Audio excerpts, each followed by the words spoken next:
Saya singkat saja. Satu hal barangkali pemahaman tentang the food safety ya. Barangkali teman-teman kurang begitu paham. Kita tahu bahwa di suhu ruangan dengan 5 sampai 60 derajat Celcius itu adalah suhu kritis. Jadi nggak heran makanan basi, tumbuh jamur, tumbuh bakteri dan sebagainya. Yang menarik, pedoman dari BGN sendiri udah ditulis sama dia nih. Kunci keamanan pangan. Nomor 1, jagalah pangan pada suhu aman. Mana yang aman? Kalau suhunya udah antara 5 sampai 60 derajat. Itu sebabnya kalau kita pesta makan dengan prasmanan di hall gitu, di bawahnya ada pemanas, bukan supaya makanannya enak dan anget, tapi supaya ini menghindari bakterinya tumbuh. So pastikan bahwa makanan yang dibagi itu tidak masuk ke suhu 60 derajat ke bawah. Nah pikirin, cara satu-satunya adalah barangkali geser SPPG-nya ke kantin sekolah. Itu pertama. Kedua, ini menarik. Pelibatan siapa saja? Tolong libatin Persagi dong. Kita punya Persatuan Ahli Gizi. Nah yang menarik Bapak Ibu, barangkali ini pemahaman juga buat Anda, punten, izin. Ahli gizi Indonesia tuh banyak sekali reno-renone, nek wong Jawa ngerti reno-renone apa. Jadi ada namanya ahli gizi yang berasal dari teknologi pangan. Kalau ahli gizi dari Tekpang, wah nggak heran dibelain itu semua kemasan, karena yang penting hitungan kalori. Mereka adalah penghamba UPF. Nah, libatkan juga TPG, tenaga pelaksana gizi. Mereka adalah orang yang paling tahu di lapangan, ya. Kader. Nah, kenapa kelihatannya kader Posyandu TPG nggak dilibatkan? Karena BGN udah tahu pasti bakal dikuyo-kuyo. Karena apa? Iki panganan opo iki, ya kan? Lowong susu isinya dudu susu isinya gula tok itu ya. Pasti dikuyo-kuyo. Ya jelas mereka nggak dilibatkan daripada merugikan, ya kan? Kontraproduktif. Nah, bicara tadi Bu Neti mengatakan list SPPG yang bagus dan tidak bagus. Bu, sulit Bu karena mereka tidak terbuka. Kita jangan tahu. Nah, yang saya tahu yang bagus Anda boleh follow ya. Itu yang namanya SPPG Bener Purworejo. Bener Purworejo tuh oke banget karena ya dia suka nanya sama saya. Tapi mereka juga kejebak akhirnya. Kenapa? Karena ketika di menu kering mereka kejebak dengan Promina. Mereka kejebak dengan susu ibu hamil. Sampai ada warga yang nanya ke saya, "Dok, saya punya satu lemari loh. Karena saya kalau minum susu ibu hamil kayak muntah." Itu kalau dihitung tuh berapa juta itu. Nah yang menarik adalah selalu pertanyaan Bapak Presiden kepada Pak BGN, Kepala BGN adalah udah berapa banyak dapurnya? Udah berapa banyak orang yang terima? Dia nggak tahu bahwa yang terima itu ada juga yang kejet-kejet gitu loh ya. Nah berikutnya lagi adalah kita harus merevisi panduan.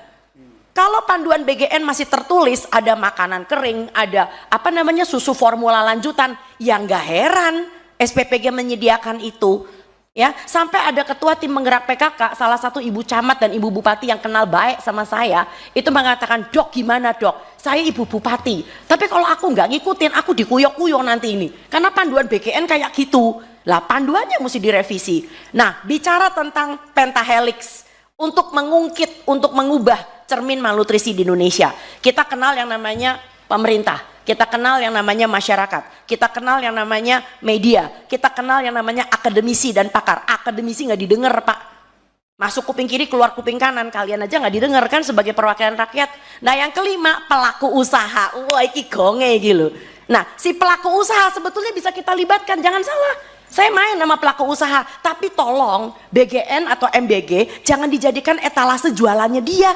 Enak aja, mentang-mentang harga diskon, dikasih susu ibu hamil, susu formula lanjutan. Kalau dia mau terlibat, sediain itu dapur yang benar di kantin sekolah. Sediain itu mobil dengan berpemanas, sehingga anak-anak ketika menerima makanan itu masih 75 derajat Celcius, tidak mendidih tapi masih bagus. Ya, coba Anda cek di belahan dunia sebelah mana, food tray itu disusun, diikat nganggo tali rafia gitu. Mesano itu khas Indonesia itu loh. Ya, jadi Anda lihat bahkan di India aja mereka membagi langsung di dapur makanan basah, makanan yang keluar dari panci. Oke, and then ada satu lagi.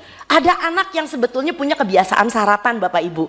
Tapi gara-gara ada MBG dia jadi nggak sarapan. Karena apa? Takut dimarahin sama gurunya karena makannya nggak habis.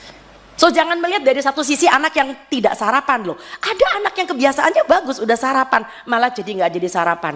Dan yang berikutnya lagi adalah pikirkan tenaga SPPG yang sudah direkrut.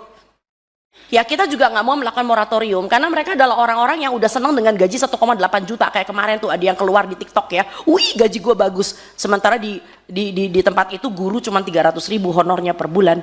So saya tidak mau juga posyandu keseret karena sekarang udah kelihatan nih posyandu mulai keseret, saya udah bilang karena apa? Karena mereka sudah mulai membagi susu-susuan yang berasa-rasa, mulai membagi apa namanya biskuit-biskuit. Nah satu hal lagi adalah yang lebih penting, tolong bedakan rekomendasi dari kritik. Saya pengen pemerintah kita itu dengar ini rekomendasi karena kita semua sayang bangsa ini. Kita cinta bangsa Indonesia, apapun warna kulit kita, apapun bentuk mata kita. Kita adalah orang Indonesia.